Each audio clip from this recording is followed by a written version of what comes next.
All right, and we are back here on the GSMC Football Podcast. And for the third part of the show, we're going to talk about how the first two rounds in the college football playoff went, as well as talking about who's in the semifinals and where the college football playoff currently stands now. Season's almost over. So there definitely was a lot of controversy after the first round just because pretty much all the games were not close. And you had the outcry of, oh, yeah, this is what happens when you expand the playoffs. You don't get competitive games.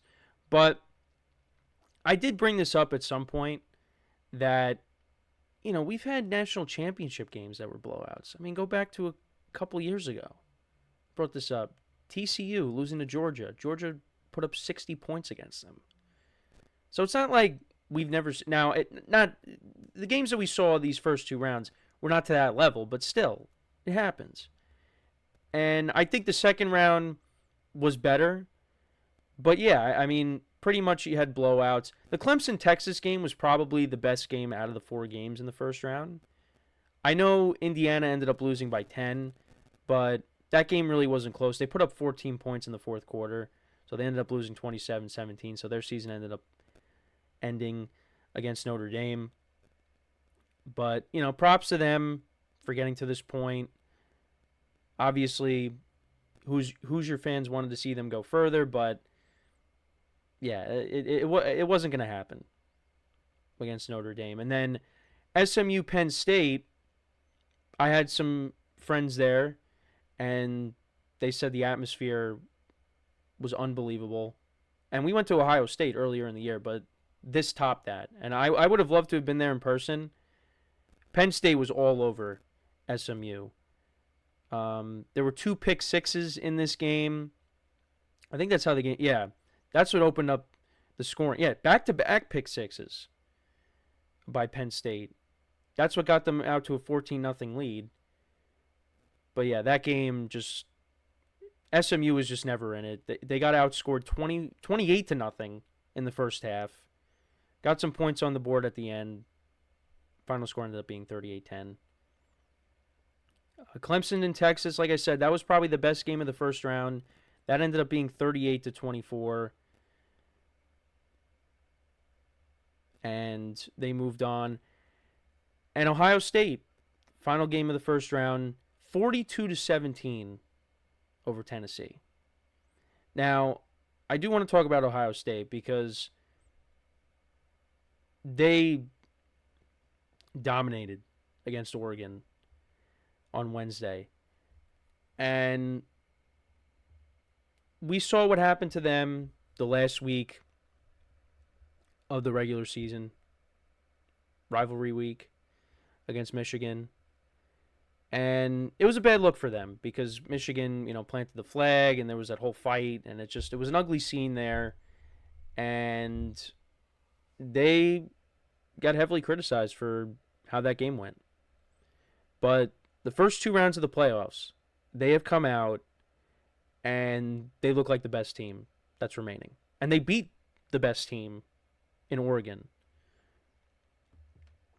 And that was the team that I thought was probably going to win the whole thing.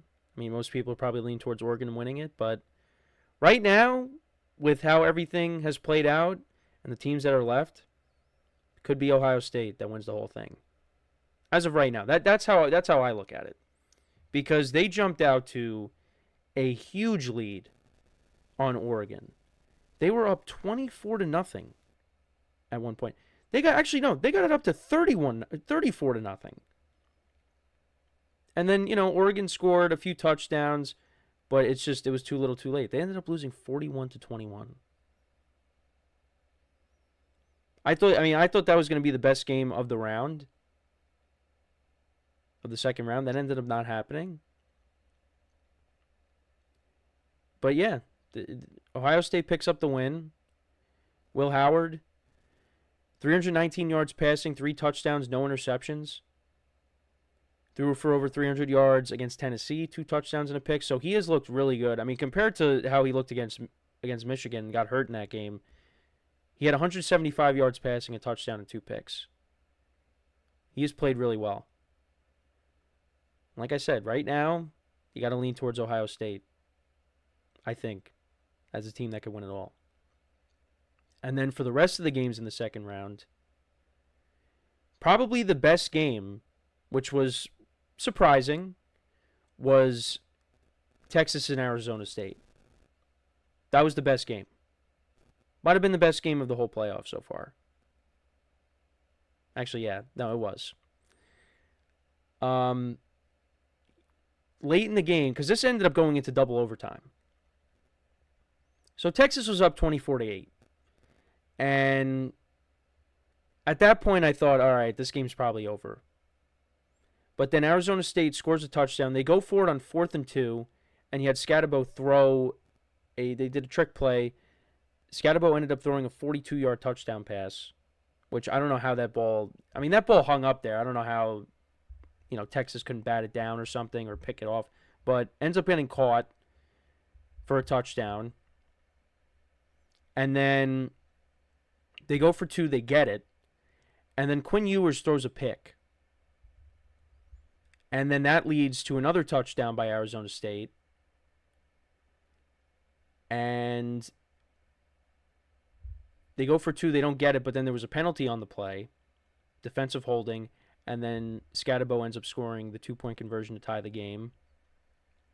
Texas, 2 missed field goals before the end of the fourth quarter.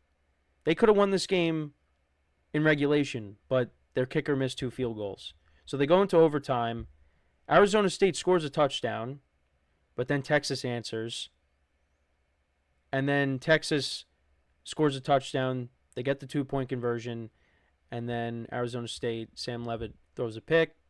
And that's how the game ends. Quinn Ewers, 3 touchdowns in this game and the pick. There was also a safety in this game as well, which could have led to 7 points. But Quinn Ewers jumped on the ball, and it ended up being a safety. But yeah, 322 yards, 3 touchdowns, and a pick. Matthew Golden, 7 receptions for 149 yards and a touchdown. Gunnar Helm, the tight end, 3 receptions for 56 yards and a touchdown. And then for the Sun Devils, Sam Levitt, he went 24 of 46 for 222 yards, no touchdowns and a pick. Like I said, Cam Scatabo, 42-yard touchdown pass. And he had a big game on the ground, 30 carries for 143 yards and 2 touchdowns. Also was their leading receiver, 99 yards receiving. And then, of course, Malik McClain, he had the touchdown that Scatabo ended up throwing to him. And, yeah, I mean, that was a good showing by the Sun Devils out of the Mountain West. They gave Texas all they could handle, but Texas ultimately pulled out the win, and they move on. So that was tough. I wanted to see the Sun Devils pull off the upset, but now for the naysayers that are saying that this bracket is not the way to go, this game shows that, hey, we could get competitive games with the expansion now with more teams in it. Sun Devils had a chance, but they came up a little bit short. And then the first game to actually start off the second round, we had Penn State and Boise State. Boise State had some missed opportunities there. They had a touchdown that got called back, and that led to a missed field goal. They had a chance in this game. They actually had a missed field goal to start off the game as well. But they did hang around for a little bit. It was 17-14 at one point, but then Penn State pulled away. After the missed field goal, Penn State ended up making it 31-14. Yeah, and then back-to-back interceptions for Boise State on back-to-back drives. They end up losing 31-14. Aston Genty, 30 carries for 104 yards. I mean, look, he played against a very good defense, but he was still able to get over 100 yards.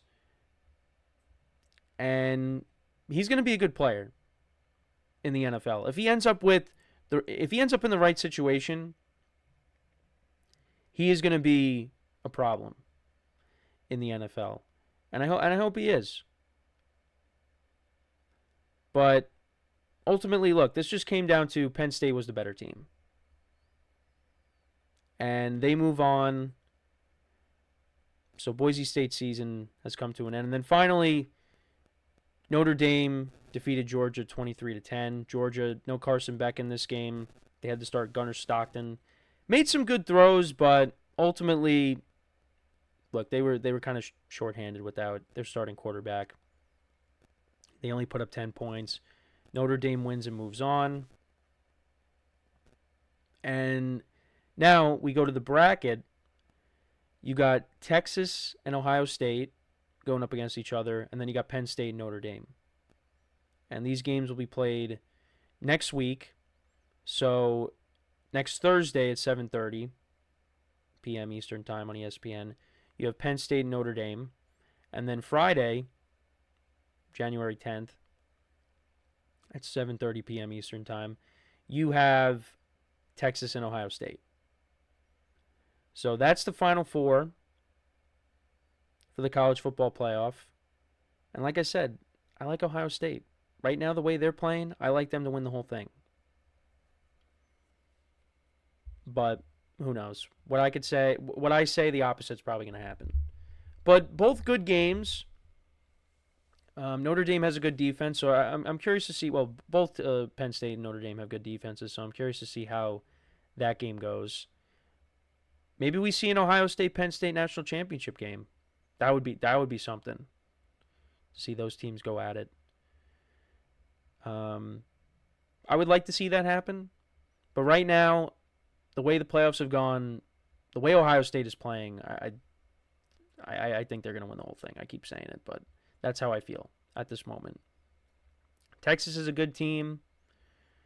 I know people have some issues with Quinn Ewers, and we'll see what ends up happening at the end of this year, because Arch Manning is waiting in the wings, so we'll see what happens there. But yeah, no. Overall, how the playoffs have gone, obviously you'd want to see more of the games be more competitive, but it is what it is. I think in the second round, games definitely were better, especially, like I said, the Sun Devils in Texas. I don't think anybody really expected that, but there could be some tweaking with this new format at the end of the year. This is a trial run, so this is not going anywhere. But yeah, now we're at the Final Four, and then national championship game is on the 20th, I believe. So we'll see who ends up playing in that. But right now, I'm kind of rooting for Penn State, Ohio State in the national championship game. I would sign me up for that. But let me know what you guys think about the game so far. What were your takeaways from them? Let me know in the comments. Do you like the playoff format? Do you not like it? Let me know. So we are going to take our next break, and then when we come back, we will talk about the early slate of games in the NFL on Sunday. So make sure to stick around, and we'll be right back here on the GSMC Football Podcast.